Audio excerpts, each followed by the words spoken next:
So, ayan mga paps, magpapalit tayo ngayon ng fuel filter ng Mitsubishi Strada. So bali ganito lang, bali tinanggal ko na yung mga kan para kan.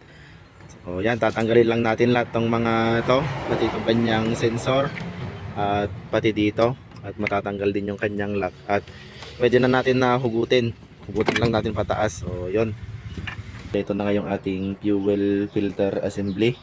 Halos same lang sila sa mga Isuzu, Toyota.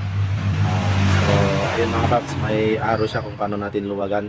Susundin lang natin yan, luwagan natin, gamit lang yung kamay natin dito. Tapos yan, yung nabaklas na, pwede na natin na hugutin. Bali ito na yung kanyang fuel filter, papalitan natin yan.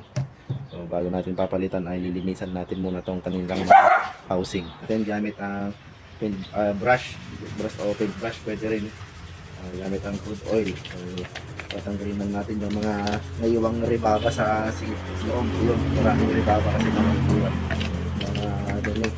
Nalinisan na natin. So ang next na gagawin natin ay papalitan natin yung o-ring niya dito.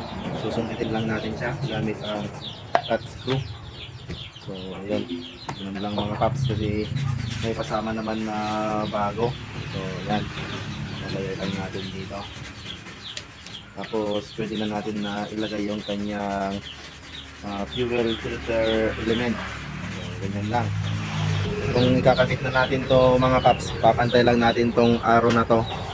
Ayan, yung arrow na yan, sa arrow niya dito may arrow din yan. Yan sa tapat na yan, para hindi mabago yung posisyon ng inlet at outlet pan natin. So bali yan nga.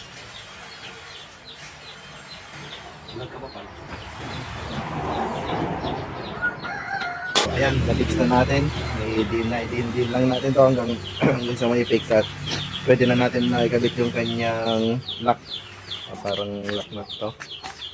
Paikutin lang natin na ganyan.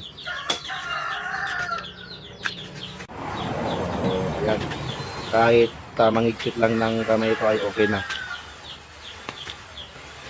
So ito, pwede na natin ito isalpak sa sasakyan. Ganyan mga paps, na ibalik na natin lahat, at naikilagay na rin natin yung kanyang inlet hose. Itong outlet hose ay wag muna natin na ikabit kasi mag-bleed pa tayo. Ipapump lang natin to hanggang sa lumabas yung kanyang diesel.